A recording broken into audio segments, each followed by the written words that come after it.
to bring something new to the ecosystem where you will be working from. We expect ideas, we expect excellence, and we expect innovation and creativity.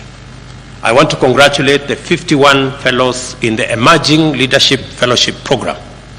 I understand you are now at the tail end of your training, which focused on public leadership, development, and inculcation of public service ethos.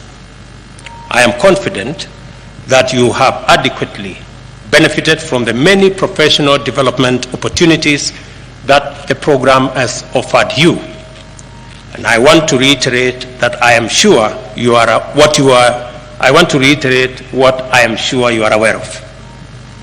We have high expectations of you, and we expect you to take up and deliver exceptional results in leadership capabilities across the public service. We expect this because we are confident you now understand the immense value of good leadership and strong values to any organization and to any society. When you return to your various departments, share the knowledge you have acquired with your colleagues and mentor others to be like you or even better. I challenge you to set a new leadership example and standard in government.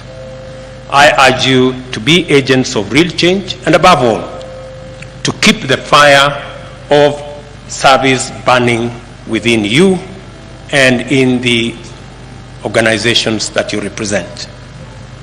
There is no better place to practice your leadership skills than in the Kenyan public service.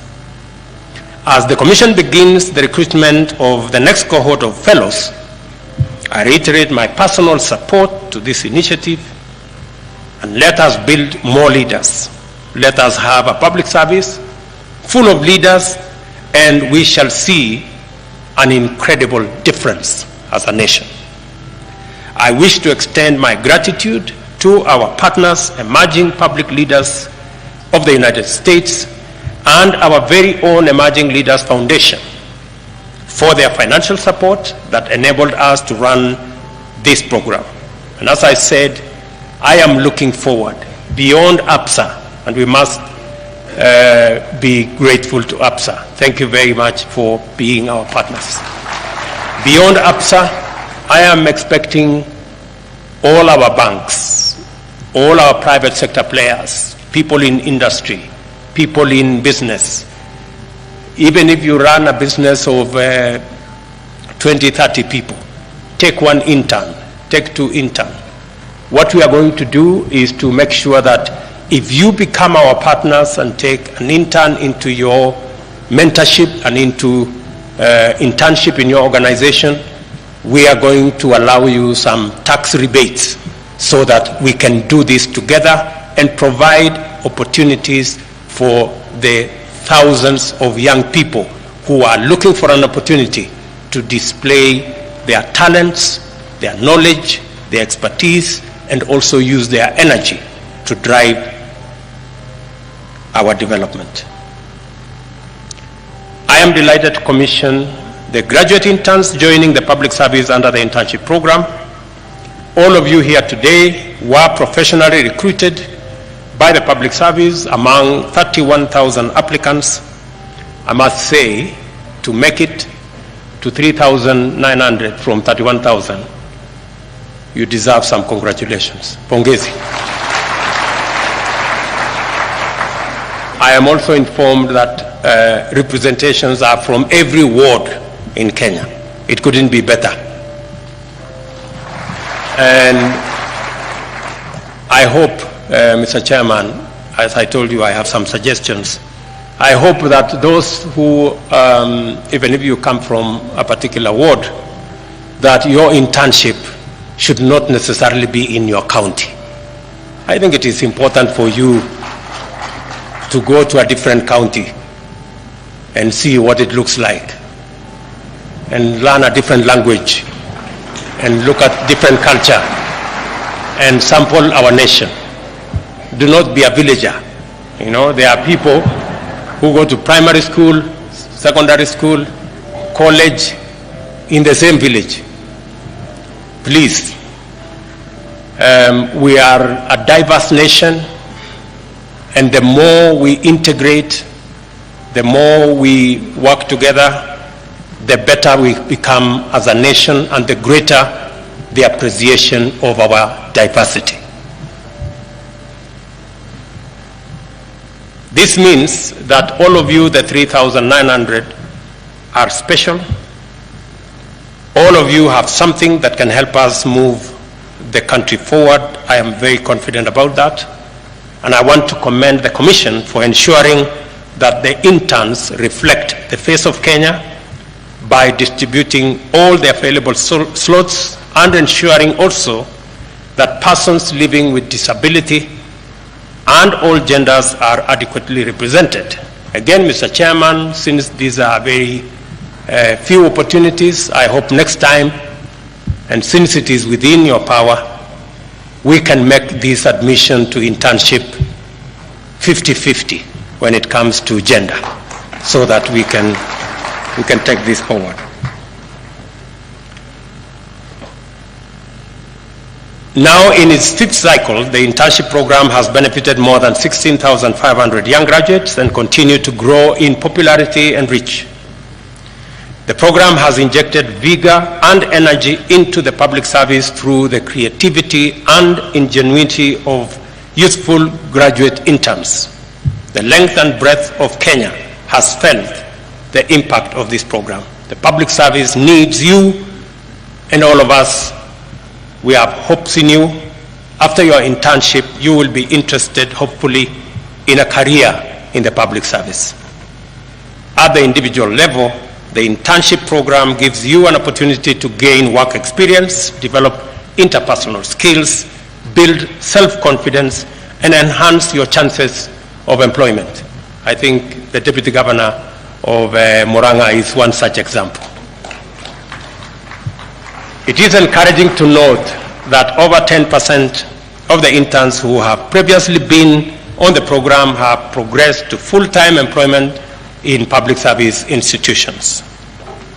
Owing to its success, the government will continue to support the growth of the program, and as I have said, the next intake will be 20,000 interns, and I look forward to working not just with all the parastatals, but all in the spectrum of both public and private. I hope private companies, good people in the private sector will take up this opportunity to work with us to provide internship to these young people of Kenya so that they can become better servants of Kenya, whether they work in the public or the private sector.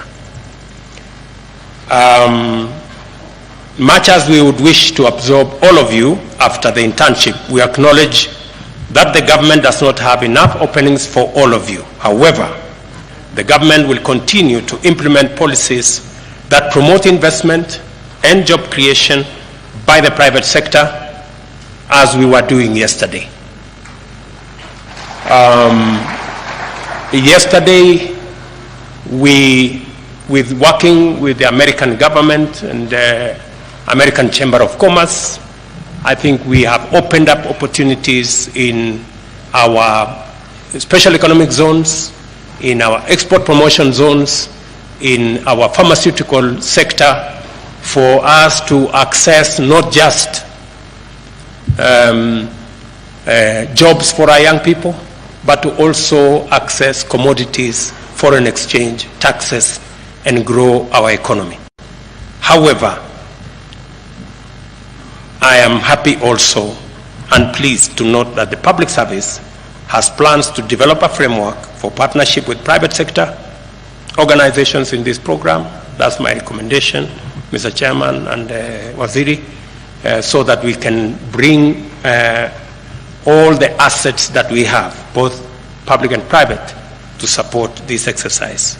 We will also anchor the program in law to ensure its institutionalization and sustainability by amending the Public Service Commission Act, and accordingly, the Attorney General will liaise with the Commission and Parliament to expedite appropriate legislative amendments of the laws to provide for this program going into the future.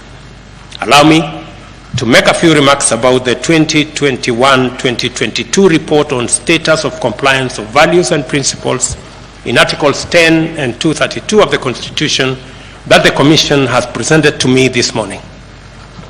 I note that the survey covered 477 public institutions out of 525, representing a response rate of 91%. The head of public service is directed to write to those who did not respond to explain to us which government they serve. While this is an improvement from the previous year, anything short of 100% response is not only unacceptable, it is not right. Going forward, the government of Kenya will demand answers from public institutions that do not participate in this evaluation that is anchored in law and in the Constitution. It is worth noting that the overall compliance level improved from the previous financial year, indicating that public institutions